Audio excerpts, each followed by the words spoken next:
नमस्कार दोस्तों, जय हिंद। स्वागत है आप सभी का यूपी रेगुलर क्लासेस के इस ऑनलाइन प्लेटफॉर्म पे। और जैसा कि आपको पता है कि यूपी पीसीएस आरओ की परीक्षाएं नज़दीक है, जिसके संबंध में जो अभ्यास सीरीज चल रही है, जिसमें हम लोग 40,000 एमसीक्यू क्वेश्चंस के माध्यम से पूरे सिलेबस का एक बार रिवीजन और 1990 से लेकर 2024 तक के जितने भी लेटेस्ट टाइप के क्वेश्चन पूछे जा चुके हैं उनका एक्सप्लेनेशन कर रहे हैं। ठीक, तो आज की जो हमारी क्लास रहने वाली है वो रहने वाली हिस्ट्री की, और हिस्ट्री में भी मॉडर्न हिस्ट्री। अब मॉडर्न हिस्ट्री में भी क्लास नंबर 9। इसके पहले 8 क्लासेस हो चुकी हैं, सभी की प्लेलिस्ट बनी है, जाके चेक कर सकते हो। ठीक, और ये क्लासेस जितनी भी हो चुकी हैं इनको जरूर देखना। इनके प्रश्न और जो प्रश्न का एक्सप्लेनेशन है बहुत ही इंपॉर्टेंट है, क्योंकि आने वाले एग्जाम में जो एक्सप्लेनेशन होता है वहीं से प्रश्न उठाए जाते हैं। क्लियर है? तो उनको जरूर देख लेना एक बार। और हिस्ट्री में सबसे ज़्यादा पोर्शन आपका मॉडर्न हिस्ट्री में भी इंडियन नेशनल मूवमेंट ही पूछा जाता है, जो कि बहुत ही अच्छे से चल रहा है। क्लियर है? तो चलिए शुरुआत करते हैं सेशन की। उससे पहले चैनल पर है सब्सक्राइब, वीडियो को लाइक और शेयर जरूर कर देना है। ठीक, तो मॉडर्न हिस्ट्री की क्लास 9 का पहला प्रश्न आपके स्क्रीन के ऊपर ये रहा। बहुत ही अच्छा प्रश्न है, फटाफट से देखेंगे। क्या कह रहा है कि निम्नलिखित में से किस महिला क्रांतिकारी को सूर्यसेन के साथ गिरफ्तार किया गया था? 2022 में ही आया वो प्रश्न है, लेटेस्ट ही है कि सूर्यसेन के साथ। देखिए, अगर आपको पीसीएस देना है तो जाहिर सी बात है पीसीएस में मात्र 40 दिन बचे हुए हैं, और आपको बहुत अच्छे से मॉडर्न हिस्ट्री आती होगी, या बहुत अच्छे से नहीं लेकिन आपने 1 या 2 बार मॉडर्न हिस्ट्री को पढ़ा होगा। ठीक, तो फटाफट से प्रैक्टिस कीजिए। अगर आरओ देना है तो अभी आपके पास लगभग 3 महीने का वक्त बचा हुआ है। नहीं पढ़ा है तो मॉडर्न हिस्ट्री को एक बार जरूर पढ़ लेना है। ठीक, क्योंकि प्रैक्टिस तभी होगी जब आपने उसको अच्छे से पढ़ा होगा। बिना पढ़े प्रैक्टिस करने का कोई मतलब नहीं है। ठीक है, तो देखिए सूर्यसेन, तो एक आपने सुना होगा क्या, चटगांव षड्यंत्र, चटगांव शस्त्रागार लूटकांड, यह चटगांव षड्यंत्र कब का है? ये है 1930 का। कब का है? 1930 का। होता यह है, इससे एक व्यक्ति संबंधित है जिनका नाम है सूर्यसेन। सूर्यसेन, तो सबसे पहले यही पूछा जाता है कि चटगांव षड्यंत्र से संबंधित व्यक्ति कौन है? सूर्यसेन। कौन है? सूर्यसेन।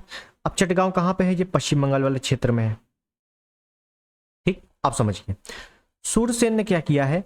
इंडियन रिपब्लिकन आर्मी की स्थापना की है। Indian Republican army, Indian Republican army, IRA, Indian Republican army की स्थापना किसने की है? सूर्यसेन ने की है। ठीक है ना?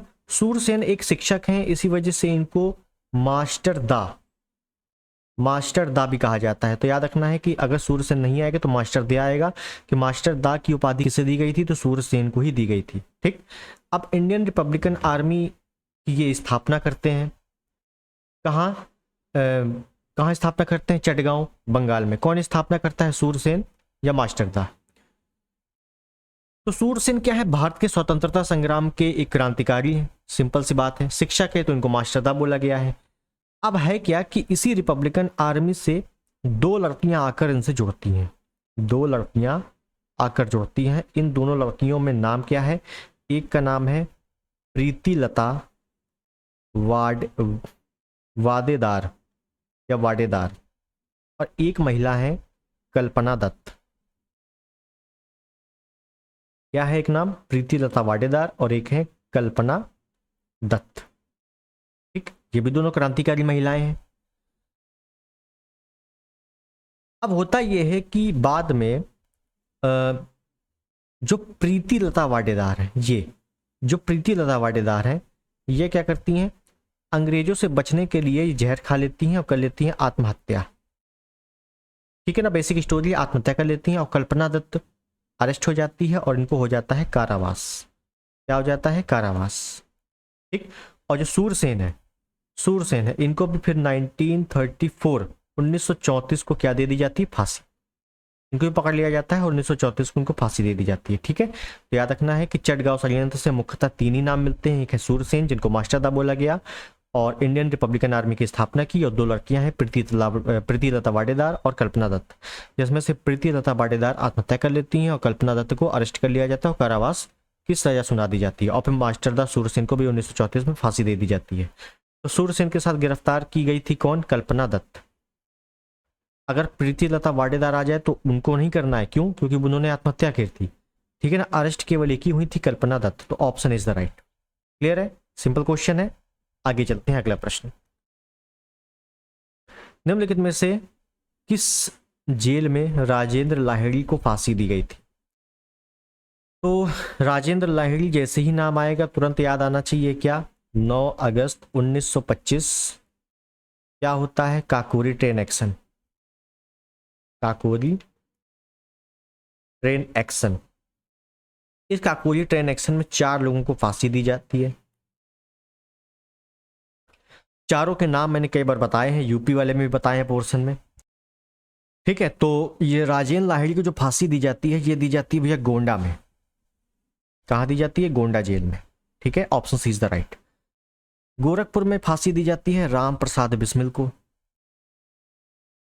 फैजाबाद में फांसी दी जाती है अशफाक उल्ला खां को। अशफाक उल्ला खां को। लखनऊ से कोई संबंधित नहीं है, लेकिन हाँ नैनी जेल में फांसी दी जाती है जो कि इलाहाबाद में है, रोशन सिंह को। रोशन सिंह। क्लियर है, तो यहां पे ऑप्शन सी बिल्कुल सही है। आगे चलते हैं अगले प्रश्न में।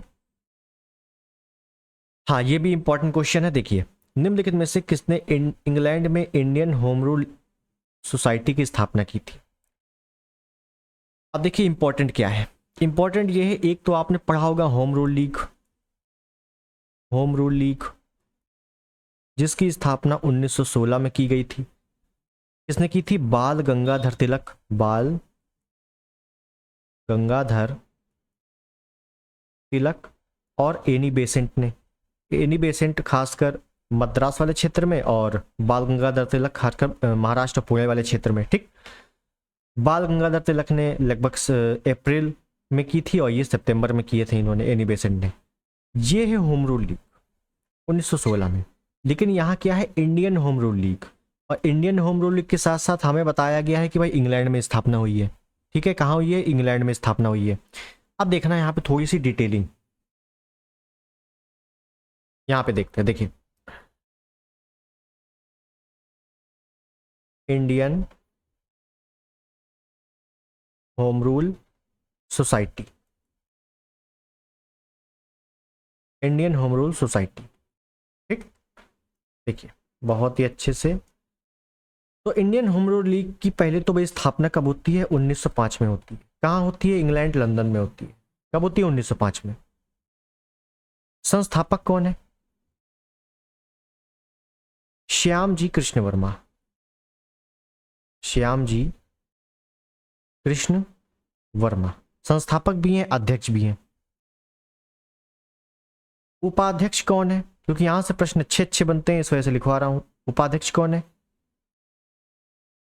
अब्दुल्ला सुहरावर्दी नाम है, सुहरावर्दी। अध्यक्ष याद रहना चाहिए, उपाध्यक्ष याद रहे चाहे ना रहे। उद्देश्य क्या है भारत के में स्वशासन की स्थापना? भाई सभी जितने भी क्रांतिकारी संस्थाएं हैं उनका मेन उद्देश्य क्या है? आजादी। उद्देश्य क्या है? भारत में स्वशासन की स्थापना, स्वशासन की स्थापना करना, ठीक है। मेन पॉइंट क्या कि इसमें सदस्य कौन कौन है? बहुत बार पूछा गया है कि इंडियन होम रूल लीग जिसकी स्थापना लंदन में हुई थी उनमें सदस्य कौन कौन थे? तो एक तो थे मदन लाल ढींगरा, आगे जाके करजन वाइली की हत्या करेंगे, ढींगरा, ठीक है। एक है लाला हरदयाल, लाला हरदयाल जो आगे जाके गदर पार्टी की स्थापना करेंगे। और फिर है वीडी सावरकर। कौन है? वीडी सावरकर, ठीक। ये 3 हो गए। अब समझना है श्याम जी कृष्ण वर्मा ने क्या किया कि लंदन में भारतीयों के प्रसार हेतु, मतलब प्रचार प्रचार के लिए पत्र निकालेंगे, जाहिर सी बात है। तो श्याम जी कृष्ण वर्मा ने पत्र निकाला। इस पत्र का नाम क्या है? इंडियन सोशियोलॉजिस्ट, सोशियोलॉजिस्ट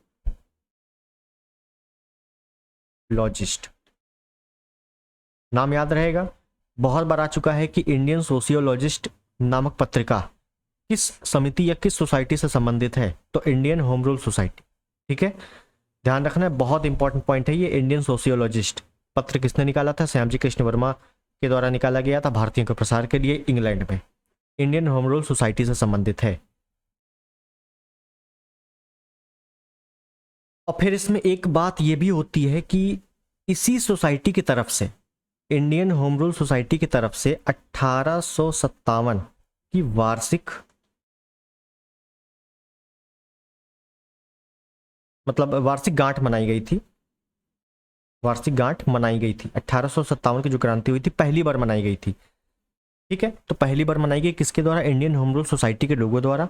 और 1857 की वार्षिक या वर्षगांठ जो मनाई गई, इसके जो अध्यक्ष थे ये कौन थे? अगर पूछ ले तो जेठालाल। भाई साहब, ये जेठालाल चंपकलाल गढ़ा वाले नहीं है, ये दूसरे हैं। ठीक है, जेठालाल नाम है। क्लियर?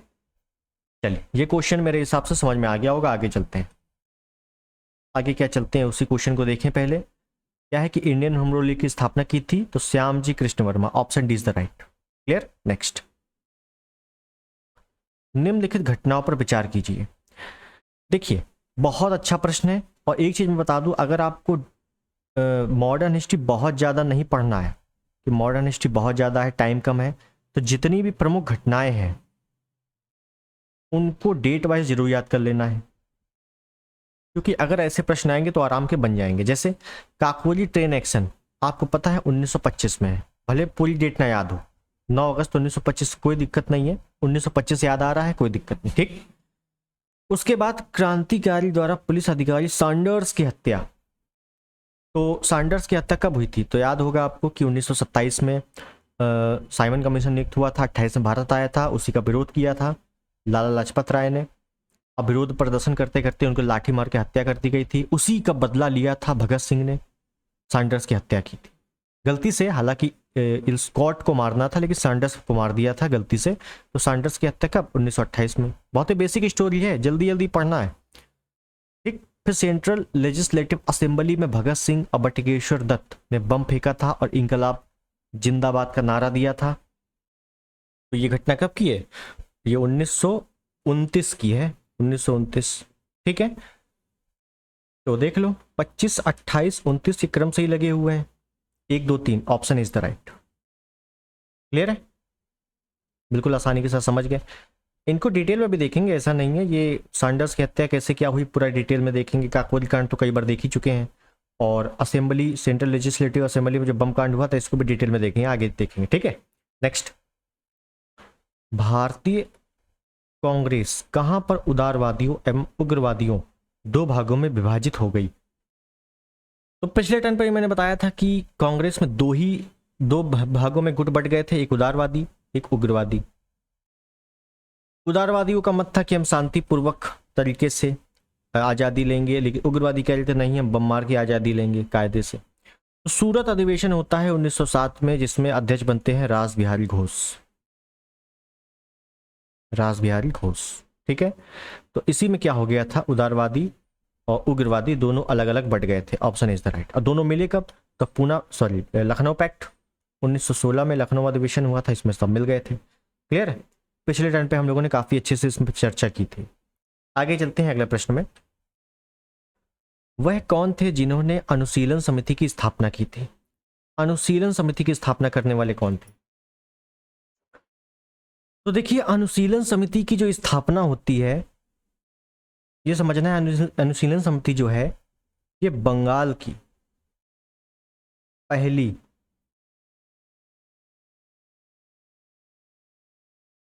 क्रांतिकारी संस्था है।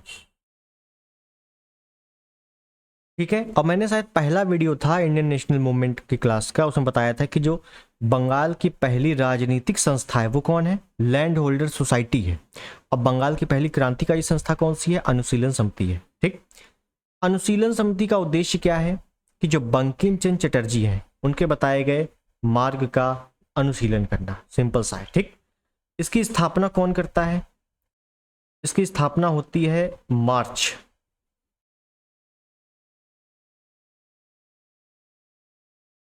मार्च 1902 कौन करता है? प्रथम नाथ मित्र और पुलिनदास। पुलिनदास दो व्यक्ति हैं, प्रथम नाथ मित्र और पुलिनदास। ठीक है, ये दोनों इसकी स्थापना करते हैं। तो पुलिनदास तो ऑप्शन में नहीं है, पी मित्रा मतलब प्रथम नाथ मित्र है, और तो option is the right. Clear है। एक ढाका अनुशीलन समिति, ढाका अनुशीलन समिति, इसकी स्थापना होती है 1906 में, ढाका में होती है, इसी वजह से ढाका अनुशीलन समिति है। कौन है अध्यक्ष? वही है, पुलिनदास है और पी मित्रा है। क्लियर है। नेक्स्ट, किसने सचिंद्र सान्याल द्वारा स्थापित हिंदुस्तान रिपब्लिकन एसोसिएशन का नाम बदलकर हिंदुस्तान सोशलिस्ट रिपब्लिकन एसोसिएशन कर दिया था? तो देखिए, हिंदुस्तान रिपब्लिकन एसोसिएशन HRA की स्थापना 1924 में हुई थी, कानपुर में हुई थी। कौन स्थापना कर रहा था? सचिंद्र सान्याल। सचिंद्र सान्याल। और इसमें सदस्य कौन कौन थे? तो सदस्य बहुत सारे थे, जैसे रामप्रसाद बिस्मिल, अशफाक उल्ला खां, राजेंद्र लाहिड़ी, रोशन सिंह, चंद्रशेखर आजाद। भाई आगे जाके वही तो उनको फांसी दे दी गई थी 1925 के काकोरी ट्रेन एक्शन में। तो काकोरी ट्रेन एक्शन के जितने लोग थे सब इसी में शामिल थे। ठीक है। होता क्या है कि इस संगठन ने 1925 में क्या किया है? एक रिवोल्यूशनरी नामक एक पर्चा निकाला है। एक पर्चा निकाला है, उस पर्चे का नाम क्या? एक पत्र निकाला है रिवोल्यूशनरी। क्लियर है, याद रहेगा बहुत अच्छे से। सत्ता को, ब्रिटिश सत्ता को उखाड़ने के लिए या अंग्रेजों को भगाने के लिए क्या जब सबसे ज्यादा जरूरी है? पैसा जरूरी है, क्योंकि भाई पैसा होगा तो हम हथियार लेंगे, अपने जो लोग हैं हथियार लेंगे, पैसे दे के जो अंग्रेज में शामिल है उनको अपनी ओर शामिल करेंगे। भाई यही तो काम होगा। पैसे की आवश्यकता के कारण 9 अगस्त 1925 को काकोरी ट्रेन एक्शन हुआ, काकोरी ट्रेन लूट हुई। काकोरी ट्रेन एक्शन होता है जिसमें से 4 लोगों को फांसी दे दी जाती है और 4 महान लोगों को फांसी दे दी जाती है। उस जो ट्रेन का नाम है, वो ट्रेन का नाम क्या है? 8 डाउन सहारनपुर लखनऊ पैसेंजर। ठीक है, उस पर डकैती होती है, लेकिन वही है कि फांसी दे दी जाती है। फांसी कैसे हुई मैं बता चुका हूं, 4 लोगों को फांसी होती है, चंद्रशेखर आजाद भाग जाते हैं, फरार हो जाते हैं। इसी के बाद क्या होता है? Hindustan socialist Republican association HSRA, Hindustan socialist Republican association की स्थापना होती है। इसी का परिवर्तित रूप है ये। ठीक है, क्योंकि ये संस्था तो यहां समाप्त हो गई, अब इसी का परिवर्तित रूप, इसकी स्थापना होती है 1928 में। कहां? फिरोज शाह कोटला मैदान। कहां? दिल्ली में। तो पहले होती कानपुर में, फिर उसके बाद दिल्ली में। ठीक है। संस्थापक कौन है? चंद्रशेखर आजाद। क्योंकि ये फरार हो गए थे, बच निकले थे, तो चंद्रशेखर आजाद ने फिर स्थापना की। ये रुकने वाले नहीं है। ठीक है। और इसमें कई लोग शामिल है, जैसे भगत सिंह भी शामिल है, अभी भगत सिंह भी शामिल है, लेकिन स्थापना कौन कर रहा है? चंद्रशेखर आजाद कर रहे हैं।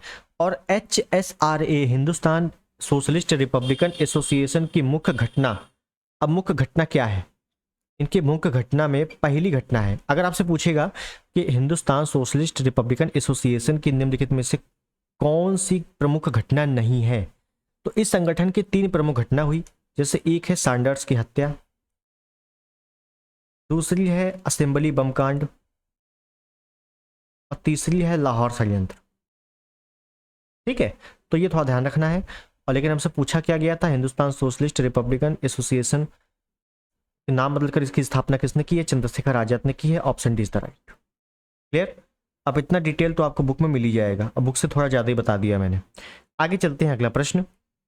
निम्नलिखित में से हिंदुस्तान सोशलिस्ट रिपब्लिकन एसोसिएशन का सदस्य नहीं था। तो अब देखो, या तो पूरे सदस्य याद हो और या तो थोड़ा दिमाग लगाओ। इसकी स्थापना हुई है कब? 1928 में। और 1925 में फांसी किसको हो गई है? राम प्रसाद बिस्मिल को। तो ये सदस्य कैसे हो सकते हैं? Option D is the right. Clear है? देखो अभी आया हुआ है लेटेस्ट। नेक्स्ट,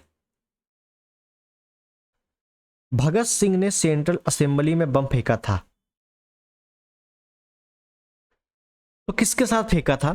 तो ये फेंका था बटुकेश्वर दत्त के साथ। देखना बहुत अच्छे से नाम याद रखना कि भगत सिंह के साथ किसका नाम जोड़ा जा रहा है। ठीक है, तो बटुकेश्वर दत्त याद रहेगा। अब उसके बाद होता क्या है कि ये बम कब फेंकते हैं? 1929 में। इसी को असेंबली बम कांड कहा जाता है। कहाँ फेंकते हैं? तो केंद्रीय विधानसभा में। केंद्रीय विधानसभा में। इस समय कौन सा मामला चल रहा था, या ये कह दें कि किस बिल के विरोध में बम फेंका गया था? तो बिल इंपॉर्टेंट है, याद कर लेना है। तो पहला बिल जो था वो था trade dispute bill, trade dispute bill. और दूसरा जो बिल था वो था public safety bill, public safety bill. तो ये दो बिल जो थे उस समय चल रहे थे, तभी इन्होंने बम फेंका। और भगत सिंह ने बटुकेश्वर दत्त के साथ बम फेंका और इंकलाब जिंदाबाद का नारा दिया। इंकलाब जिंदाबाद का नारा दिया। लेकिन इंकलाब जिंदाबाद का नारे का सृजन किसने किया है? सृजन इंपॉर्टेंट पॉइंट। इंकलाब जिंदाबाद का नारा बोला तो इन्होंने, फेमस भगत सिंह ने किया, लेकिन सृजन किसने किया है? तो मौलाना हजरत मोहानी, मौलाना हजरत मोहानी। क्लियर है? तो ऑप्शन सी पहली बात तो यहां सही है। नेक्स्ट, इंडिपेंडेंट लीग की स्थापना की थी। इसको भी थोड़ा अच्छे समझिए। दिल्ली बम कांड इसको कहा जाता है। कैसे संबंधित है बताते हैं। देखिए 1912 में, या ऐसे समझो थोड़ा सा पीछे चलें, एक साल और पीछे। 1911 में क्या है? दिल्ली दरबार, दिल्ली दरबार लगा हुआ है। 1911 में क्या है? दिल्ली दरबार लगा हुआ है। इस समय जो वायसराय है वो कौन है? Lord Hardinge, Lord Hardinge second. ठीक, इसमें जो चीफ गेस्ट है वो कौन है? तो जॉर्ज पंचम और उनकी वाइफ मैरी, ये चीफ गेस्ट के तौर पे हैं। 1911 में ही राजधानी परिवर्तित करने की बात हो रही है, राजधानी चेंज, और राजधानी क्या बनाई गई? दिल्ली। ठीक, लेकिन याद रखना है कि कलकत्ता, पहले राजधानी क्या थी? कलकत्ता थी। तो कलकत्ता के स्थान पर दिल्ली को राजधानी कब घोषित किया गया? 1911 में। लेकिन 1912 में क्या हुआ है कि दिल्ली राजधानी चेंज हुई है। देखिए दो डेटे हैं इंपॉर्टेंट कि दिल्ली को राजधानी कब बनाई गई? 1911 में। लेकिन परिवर्तित कब की गई? एक्शन कब लिया गया? 1912 में। ठीक है, तो ये दोनों डेटे पूछी गई हैं। तो क्या हुआ है? कलकत्ता से दिल्ली परमानेंट रूप से ट्रांसफर कर दी गई है। क्लियर है? यहां तक बात समझ में आ गई? कोई दिक्कत नहीं है। अब होता क्या है कि 1912 में ही, दिसंबर 1912 में लॉर्ड हार्डिंग सेकेंड कहाँ आ रहे हैं? दिल्ली आ रहे हैं। और इन्हीं के बग्गी पर बम फेंका। क्या फेंका गया है? बम फेंका गया है। किसके द्वारा? रास बिहारी घोष, रास बिहारी घोष ने इनके ऊपर बम फेंका। लेकिन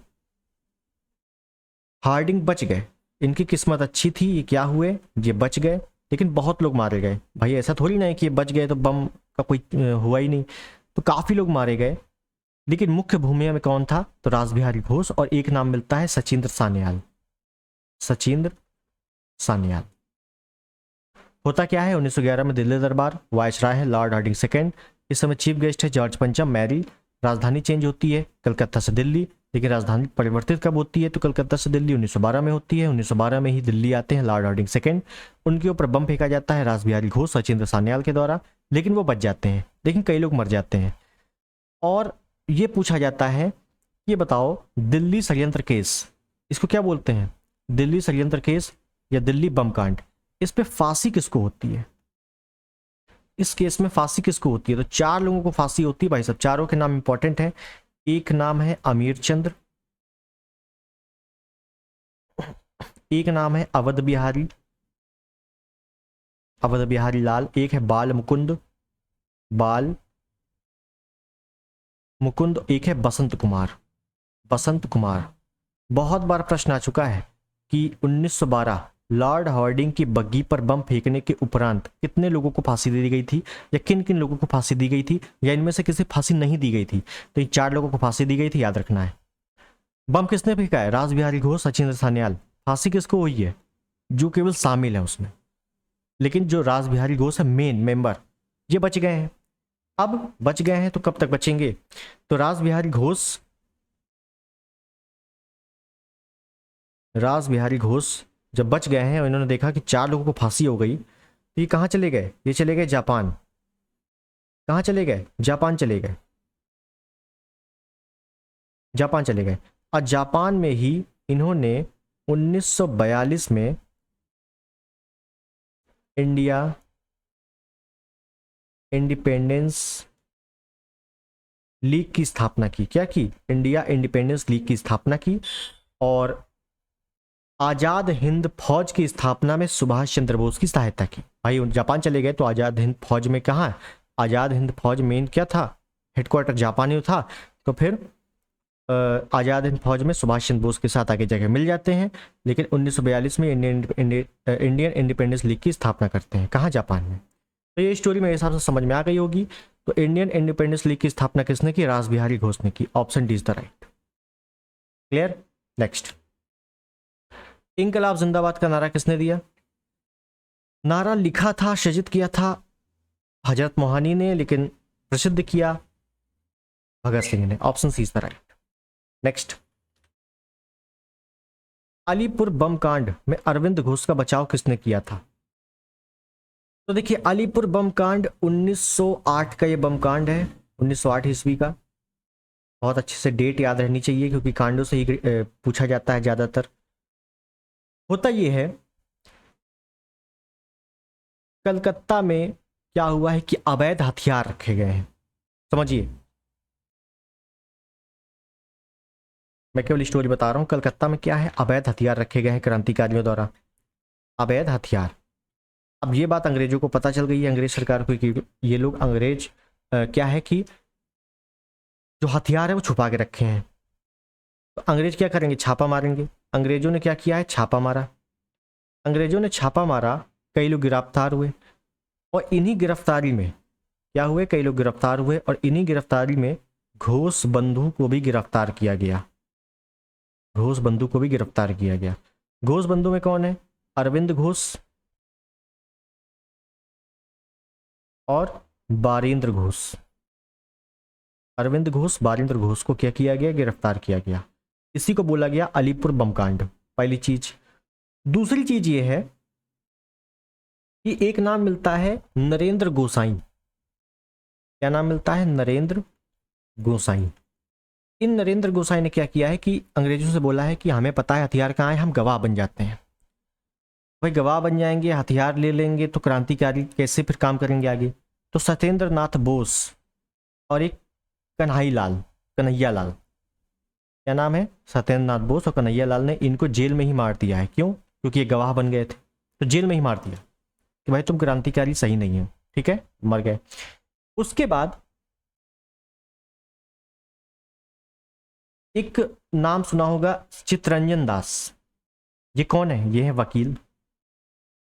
इन्हीं के अथक प्रयासों से अरविंद घोष बरी हो गए। अरविंद घोष क्या हो गए? छूट गए। बहुत ज्यादा मशक्कत की चित्तरंजन दास ने, और ये क्या हो गए? छूट गए। बचे कौन? बारेंद्र घोष। तो बारेंद्र घोष को क्या हो गया था? काला पानी की सजा। काला पानी सजा मतलब इनको नहीं बचा पाए थे, ठीक है। बड़ी मुश्किल से अरविंद घोष बच गए थे। फिर अरविंद घोष ने क्या किया है? ये चले गए हैं पुणे, सॉरी पुणे बोल रहा हूं, पुदुचेरी। समझिएगा, अरविंद घोष कहाँ चले गए? पुदुचेरी चले गए। पुदुचेरी में ही औरोविले आश्रम बनाकर रहने लगे, बनाकर रहने लगे। मेरी बात समझे? क्या समझे? अलीपुर बम कांड में यही था कि भाई हथियार कहाँ कहाँ छुपे हैं इसकी डिटेल निकालनी है। छापा मारा, घोष बंधु पकड़े गए, अरविंद घोष को बड़ी मुश्किल से सीआर दास ने छुड़ा लिया, बारिन घोष को काला पानी की सजा हो गई। अरविंद घोष छूटते ही पुदुचेरी चले गए, पुदुचेरी में ओरोविले आश्रम बनाकर रहने लगे। जियोग्राफी में कई बार आ चुका है कि ओरोविले आश्रम कहाँ पे है, पुदुचेरी में है। ठीक, तो ये हो गई। तो क्या पूछा था, अरविंद घोष का बचाव किसने किया था? सीआर दास ने। ऑप्शन डी तरह। नेक्स्ट, काकोरी केस के अभियुक्तों के बचाव हेतु किसकी अध्यक्षता में एक समिति का गठन हुआ था? देखिए, काकोरी ट्रेन एक्शन जैसे मैंने बताया कि इसमें 29 लोगों को अरेस्ट किया गया था, 29 लोग अरेस्ट हुए थे। देखिए, फाइनली रूप से 4 लोगों को फांसी दी गई थी, बाकी लोगों को छुड़ाया गया था, कुछ लोगों को केवल कारावास हुआ था। तो एक समिति बनी थी उनको छुड़ाने के लिए। उनके अध्यक्ष कौन थे? गोविंद वल्लभ पंत थे। डायरेक्टली याद रखना है, गोविंद वल्लभ पंत थे। और कई बार देखो एग्जाम में आ चुका है, बहुत इंपॉर्टेंट क्वेश्चन है ये। ठीक, नेक्स्ट, निम्नलिखित में से किसे भारतीय अशांति का जनक कहा जाता है? पिछली बार मैंने बताया था, भारतीय अशांति का जनक बाल गंगाधर तिलक को कहा जाता है। किसने कहा है? वैलेंटाइन सिरोल ने कहा है। क्लियर? टेक्स्ट, निम्नलिखित में से किस कारागार में पंडित राम प्रसाद बिस्मिल को फांसी दी गई थी? काकोरी ट्रेन एक्शन से संबंधित है और पंडित राम प्रसाद बिस्मिल को फांसी दी गई है कहाँ? गोरखपुर जेल में। Option C is the right. Next है, भारतीय स्वतंत्रता के लिए फांसी पाने वाले प्रथम रिकॉर्डेड मुस्लिम का नाम बताएं। फांसी पाने वाले पहले मुस्लिम क्रांतिकारी कौन थे? अशफाक उल्लाह खां, काकोरी ट्रेन एक्शन में। Option C is the right.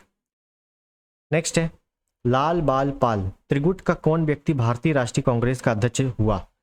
लाल बाल पाल, ये तीनों कौन है? ये तीनों है गरम दल के नेता।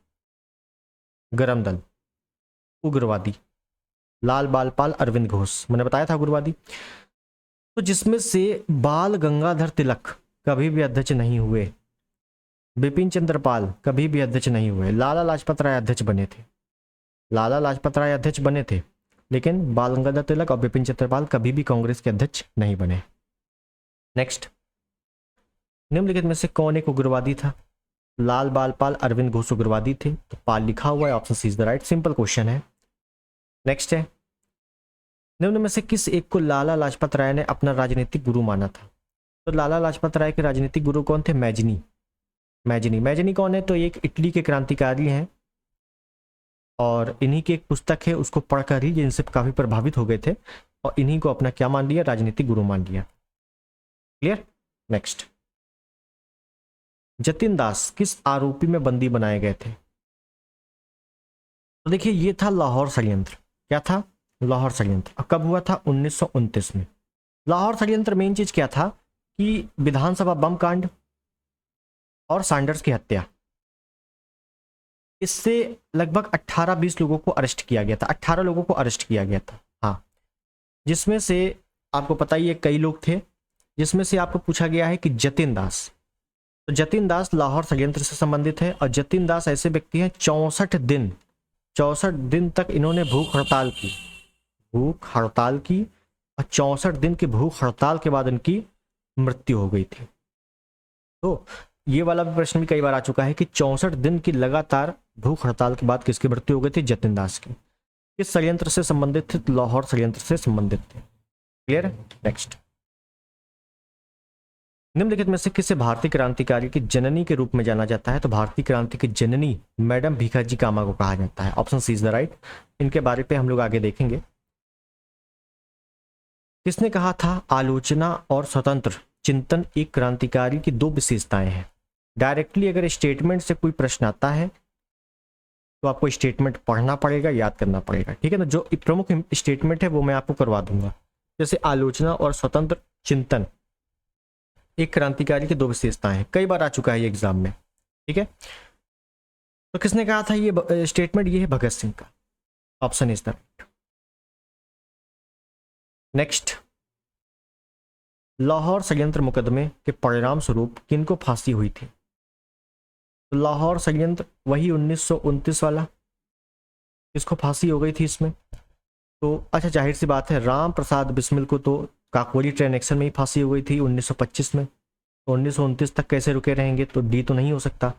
अब डी नहीं हो सकता तो डी इसमें है, डी इसमें है, हटा दो।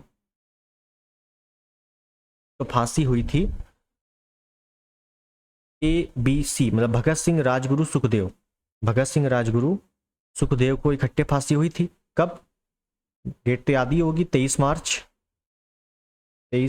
1931। क्लियर है? तो ये थोड़ा सा ध्यान रखना है। नेक्स्ट है